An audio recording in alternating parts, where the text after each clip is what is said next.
आपल्या मराठा समाजाच्या चळवळीत आपल्या गावचे भूमिपुत्र नेहमी असायचे. त्यांच्याबद्दल जी सामाजिक कार्याची माहिती मला त्यांच्या आता घरी गेल्यानंतर माहिती झाली. 14 तारखेच्या आपल्या सभेला पण 2 दिवस त्या अगोदरच आले होते आणि जातानाही 2 दिवस नंतर उशिरा गेले.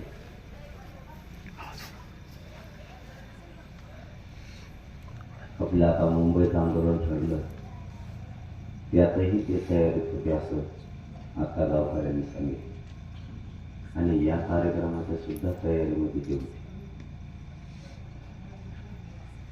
आता हे इतका दुःखद क्षण आहे. या क्षणी काय बोलावं मलाही काही कळायला तयार नाही. कारण आपल्या चळवळीतला एक माणूस आपल्यातून पूर्ण निघून गेला. आपले कैलासवासी नारायणभाऊ गवारे पाटील, त्यांना मी आणि माझ्या समाजाच्या वतीनं मनापासून दुःखद भावपूर्ण श्रद्धांजली व्यक्त करतो. आपण श्रद्धांजली घेतली बरं राहील लगेच 2 मिनिटं आपण 1 मिनिटासाठी सगळ्यांनी शांत उभं राहून श्रद्धांजली राहील.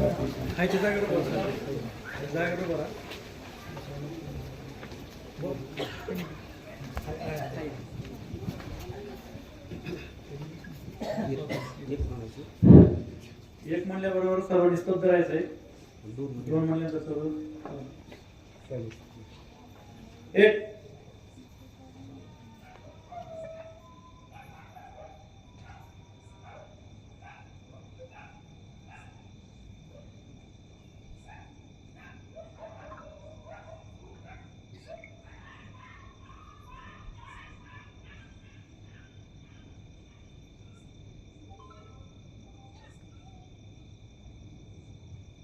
दो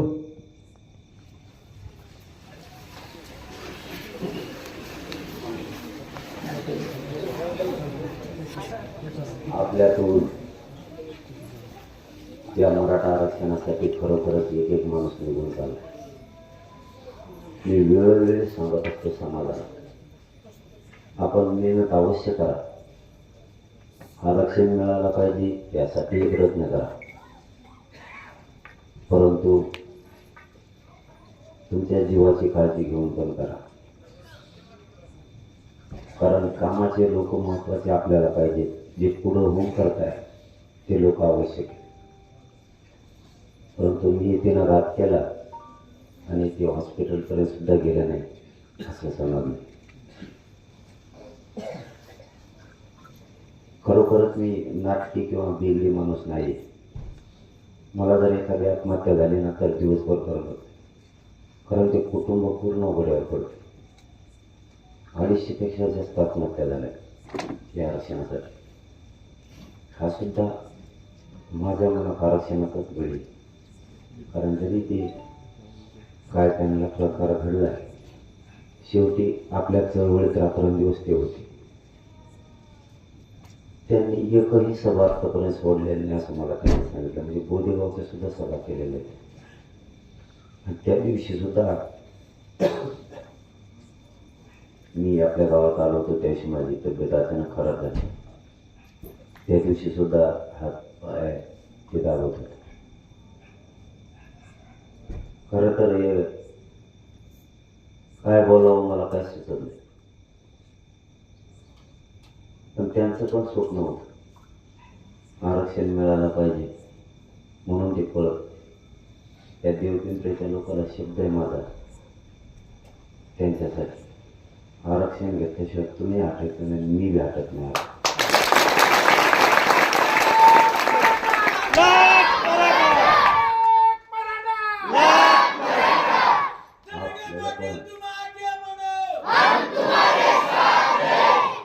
आपल्याला पण त्यांचं स्वप्न साकार करायचं.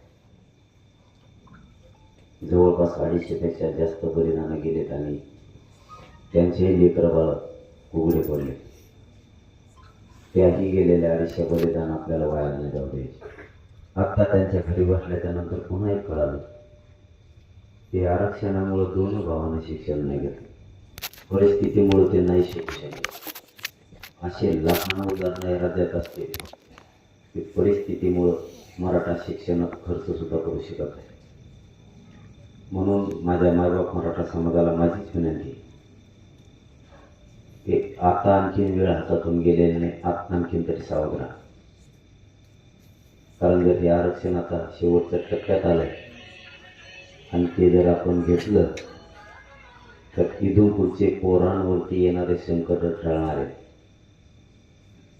आपण आहे तोपर्यंतच आपल्याला आरक्षण द्यावं लागतं, नसता आपल्या पाठीमागून आपल्या पोरांचे खूप हाल होऊ शकते. त्यामुळं आत्ताच सावध. आपलं गाव पण संख्येनं खूप मोठं आहे. घराघरातले लोक पुन्हा जागे करा आणि आपल्याला हे आरक्षण मिळवून द्यायचं. 80% जास्त आपण ही लढाई आत्तापर्यंत जिंकली आहे. 54 लाख लोकांना आरक्षण मिळालं आहे महाराष्ट्रात. त्याचा फायदा 2 कोटीपेक्षा जास्त मराठ्यांना होणार आहे राज्यातल्या. तुमच्या गावात नोंद मिळाली नाही तीही मला आत्ता कळालं. 33-34 गाव नमुने तपासून घ्या, खासरापत्र तपासून घ्या. देवी लस नावाचा पूर्वीचा प्रकार होता, त्याचं काही मिळतंय का पुढं बघा. नुसते गावात बसू नका, कामं पण करा. कारण समिती बुधवारपासून पुन्हा काम करणार. गावागावातले प्रत्येकाचे नोंदी निघल्या पाहिजे. राक्षस दोनला तुमचा काही पुरावा मिळतोय का बघा. किंवा आपल्या गावात पूर्वी राजस्थानचे भाट लोक यायचे, त्यांची काही ओळख निघते का बघा. त्यात सगळं काही पुरावे सापडतात का बघा. शांत बसू नका, कारण समिती रद्द करायची ठरली होती. आपण ताकद लावून पुन्हा त्या समितीला काम करायला लावलं आणि रद्द नाही होऊ दिली. ही समिती आता बुधवारपासून काम करणार आहे. कालच्या शुक्रवारपासून महाराष्ट्रातल्या सगळ्या महसूलच्या कर्मचाऱ्यांच्या सुट्ट्या रद्द केल्या सरकारनं. 20 तारखेच्या आत सगळे दस्तावेज त्यांना तपासायचे सांगितले. तेही काम करायला लागले. रविवारी सुद्धा ते बसत नाही. आपण बी लक्ष ठेवा, त्यांच्यावर दबाव येण्याचा शक्यता आहे. कोणी म्हणू शकतं त्यांना दस्तावेज तपासू नको, मराठ्यांच्या नोंदी दिसू देऊ नको. त्याच्यावर बारकाईने लक्ष ठेवा तुम्ही बघ, गावापासून तहसीलपर्यंत.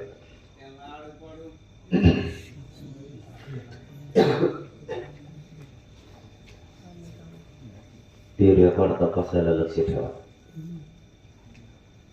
तुमच्याकडे जे जे पुरावे सापडता येतील ते लक्षात आणा. तुमच्या टिशीवर कुणबी असलं तरी ते ग्राह्य धरणार आहेत. तुमच्या खासरापत्रावर असलं तरी धरणार आहेत. तुमच्या पीक पाहणी अहवालावरती जरी नोंदी असल्या तरीही ग्राह्य धरणार आहेत. आपण त्र्यंबकेश्वरला जाऊन नोंदी शोधल्या, तिथं 22 खोल्या सापडल्या.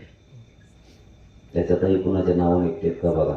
आपले पूर्वज पूर्वी पूजा करायसाठी नाशिकला जात होते, तर त्यावेळेस जात लिहून घेतली जायची. त्यावेळेची हजारो वर्षापूर्वीची खरी जात. म्हणून जर शेती करीत असला तर त्यावेळी शेती शब्दाऐवजी तुम्ही कुणबीक करतो असं म्हणायचं, तर कुणबीक नावानं लिहिलेलं. त्यामुळं तिकडचं कुणी असलं का बघा. कारण परवा तीर्थापुरीच्या मोरमा गावाजवळ भाट बोलून घेतला होता. तो भाट विदर्भातला होता.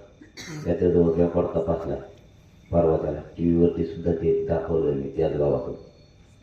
ते लाईव्ह दाखवायला लावलंय त्यांना. त्याच्याकडे 60 गावं निघाले कुणबी मराठा असले. 60, 1-2 गावं नाही तर 60 गावामध्ये तीर्थापुरी अख्खीची अख्खी त्या भाटाजवळ पुरावे सापडले. पूर्ण तीर्थापुरीतलं एक बी माणसाचं आडनाव असं नाही राहिलं ते आरक्षणात नाही गेलं.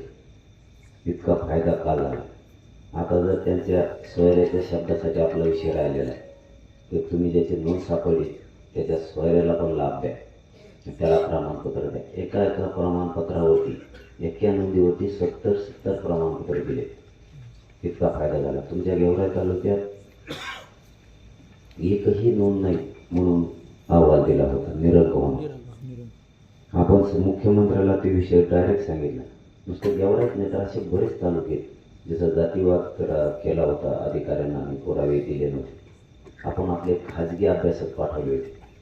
तुमचे सचिन भाऊ मोठेच्या वतीनं आणि घोडके डॉक्टरांच्या वतीनं यांच्याकडे आपण 2 अभ्यासक पाठवले होते. त्या अभ्यासकाने शोधलं तर 66 पैकी 64 गावं 100% कुणबी असलेले मराठ्यांचे निघाले.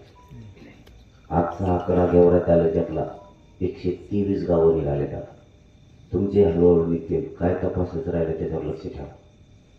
तुम्हाला कुठपर्यंत जातायचं बघा. राक्षस बोंडला सुद्धा भरपूर पुरावे. पूर्वी आपले पूजासाठी लोक जायचे, तिथल्या लोकांकडे मिळतात का बघा. सरकार तर जाणारच आहे, समिती त्यासाठी पुन्हा काम करायला लागली.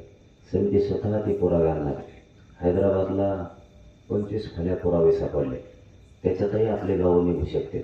मला हे मुख्यमंत्र्यांच्या परवाच्या बैठकीत त्यांनीच सांगितलं की 25 खोल्या आम्हाला हैदराबादला सापडल्यात. म्हणून जे गावं राहिले त्या गावाला सुद्धा त्यात नावं निघू शकतात. नाही निघालं तर मी आहे ना, तुम्ही काय काळजी करा.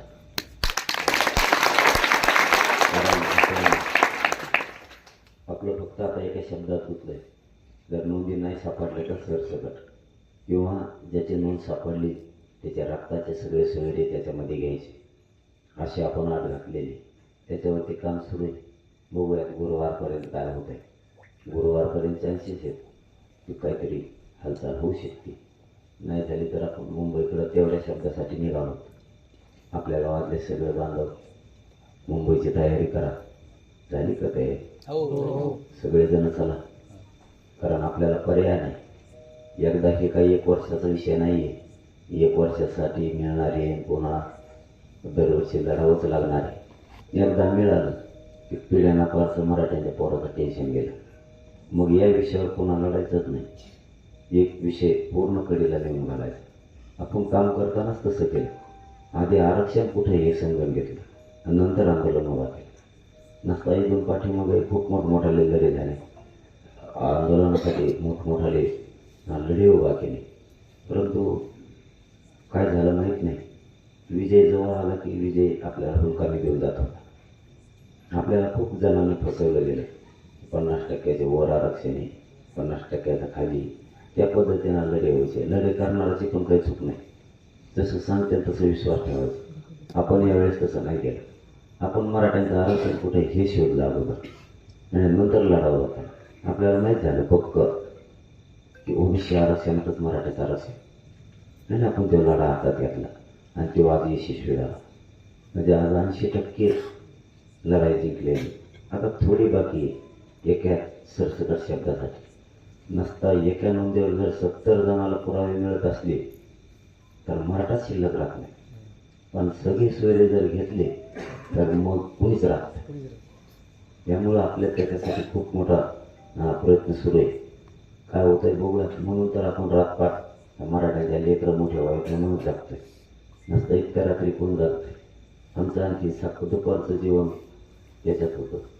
तळेगाव होतं. 8 वाजता गेलं आणि बघा दुपारचं जेवण केव्हा मिळालं.